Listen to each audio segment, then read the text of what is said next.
Marcus Chen fumbled with his keys, exhausted from a double shift at the warehouse. At 33, his body felt 50, aching back. Throbbing feet, the kind of bone-deep tiredness that came from working 2 jobs to keep a roof over his daughter's head. "Lily, I'm home!" he called out, pushing open the door to their small apartment. His neighbor, Mrs. Rodriguez, usually watched Lily until he got back from work. But today, she'd texted that she had a doctor's appointment. His daughter, 8 years old and fiercely independent, had insisted she'd be fine alone for an hour. Marcus stepped inside and froze. The apartment was spotless. The pile of dishes he'd left in the sink, gone. The laundry he'd been meaning to fold for 3 days, neatly stacked on the couch. The floors he hadn't mopped in 2 weeks, gleaming. And standing in his kitchen, wearing jeans and a t-shirt, hair tied back in a messy bun, scrubbing his ancient stovetop, was Victoria Sterling, his boss, the CEO of Sterling Logistics, the massive company where Marcus worked in the warehouse on the graveyard shift, moving boxes and loading trucks. "What?" Marcus couldn't form words. "Miss Sterling? What are you doing here?" Victoria turned, looking almost embarrassed. "Marcus, you're home early." "Early? It's 6 a.m. I just worked a 10-hour shift." He looked around wildly. "Where's Lily?" "Asleep in her room." "She's fine." Victoria set down the sponge. "Before you panic, let me explain. You're in my apartment, cleaning. I think I deserve an explanation." Victoria took a breath. 3 days ago, I was doing a surprise inspection of the night shift, something. I do quarterly to stay connected with ground-level operations. I overheard 2 supervisors talking about you, about how you'd requested time off for Lily's school play, but it was denied because we were short-staffed. About how you'd worked 16 hours straight last week when someone called in sick. About how you'd been falling asleep during breaks because you work a second job delivering groceries during the day. Marcus's face flushed. "That's my business." "You're right, it is. But then they mentioned something else. They said you'd filled out the emergency assistance form wrong, the one that helps employees in financial hardship. You'd accidentally put your gross income instead of net, which made it look like you earned too much to qualify for help. So your application was automatically denied." Marcus remembered that form. He'd filled it out at 3 a.m. between shifts, desperate for help with Lily's medical bills from her broken arm last month. "So what? I made a mistake." "You made a mistake because you were exhausted. Because you're working yourself to death, trying to provide for your daughter. Alone." Victoria's voice was gentle. "I pulled your file, Marcus. I shouldn't have. It's probably a privacy violation, but I did. And I learned some things." "What things?" Marcus asked warily. "That your wife died 2 years ago. Car accident.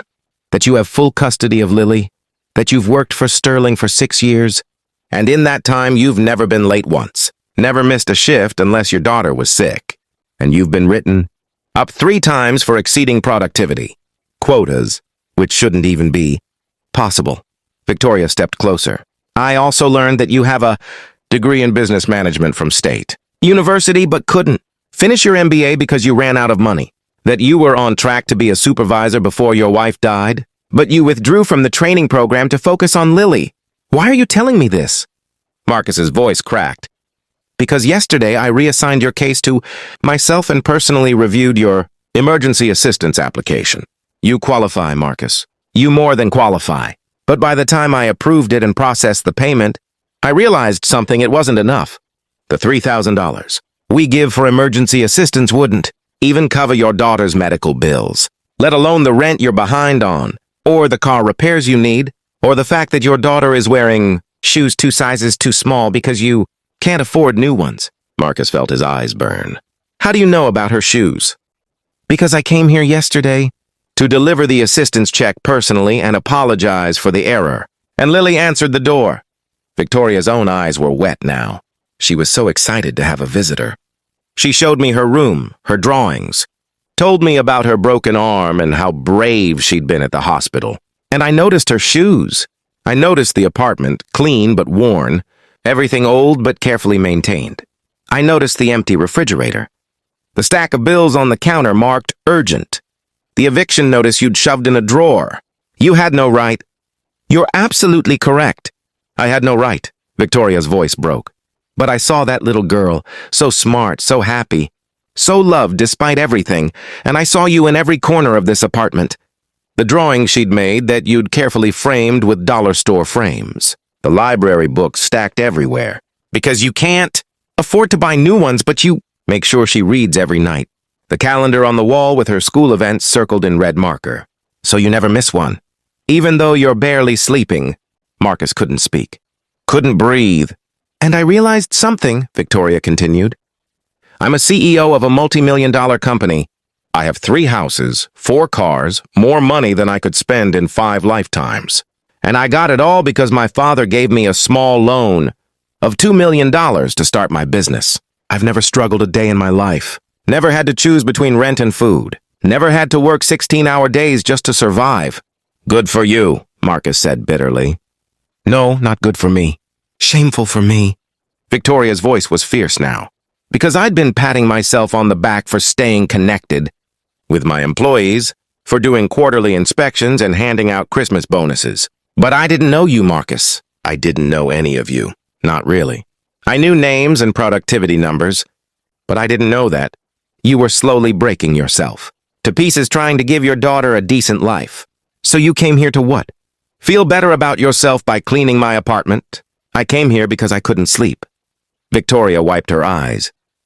I went home to my mansion and my housekeepers and my expensive wine, and all I could think about was that little girl with shoes that don't fit and a father who's killing himself, trying to provide for her. And I thought, what would I want someone to do if that were me? If I were drowning and too proud to ask for help? I don't need charity. This isn't charity. This is, Victoria struggled for words.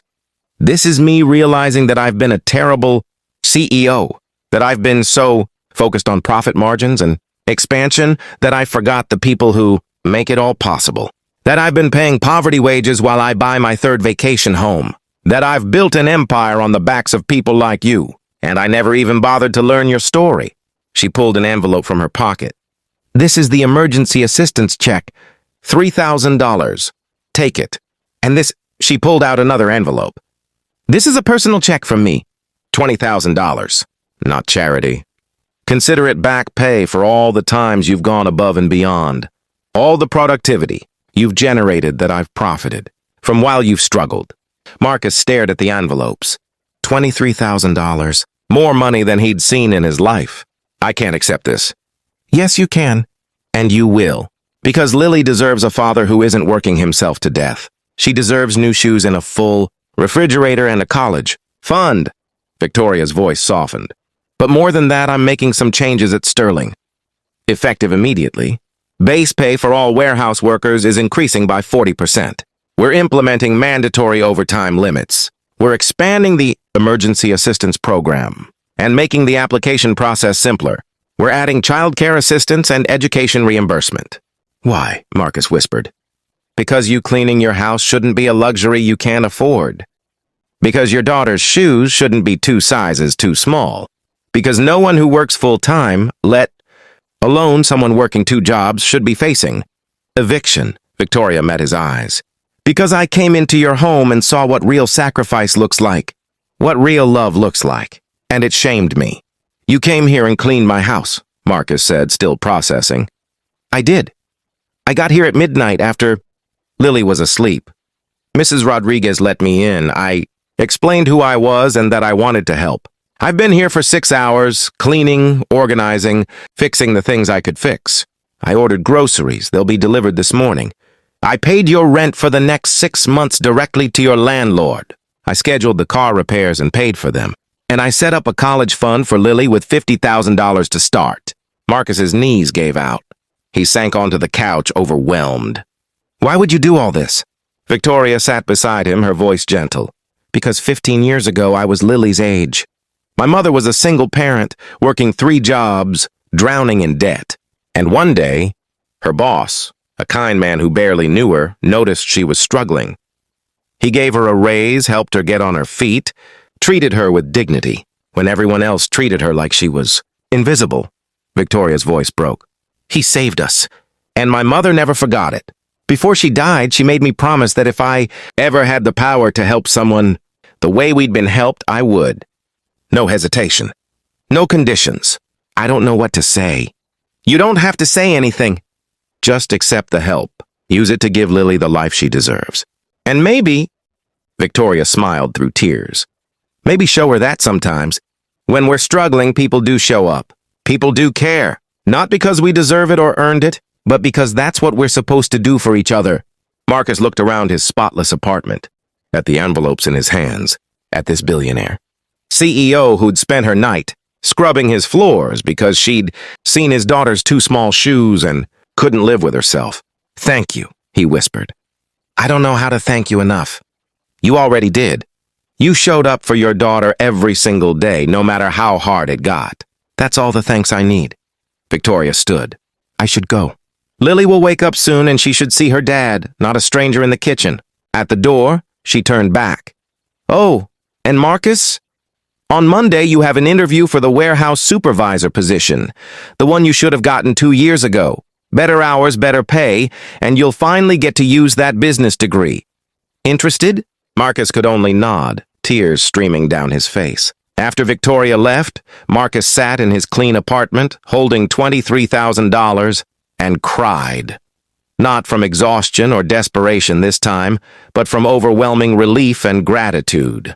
When Lily woke up an hour later and wandered into the living room, she found her father making pancakes in their spotless kitchen, smiling for the first time in months. Daddy, why is everything so clean?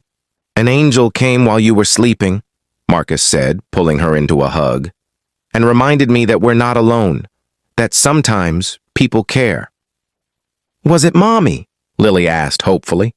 No, baby, someone else, someone who saw us and decided we mattered. And in her mansion across town, Victoria Sterling slept peacefully for the first time in years, knowing she'd finally understood what her mother had tried to teach her. Real power isn't about how much you have, it's about what you do with it for those who have nothing.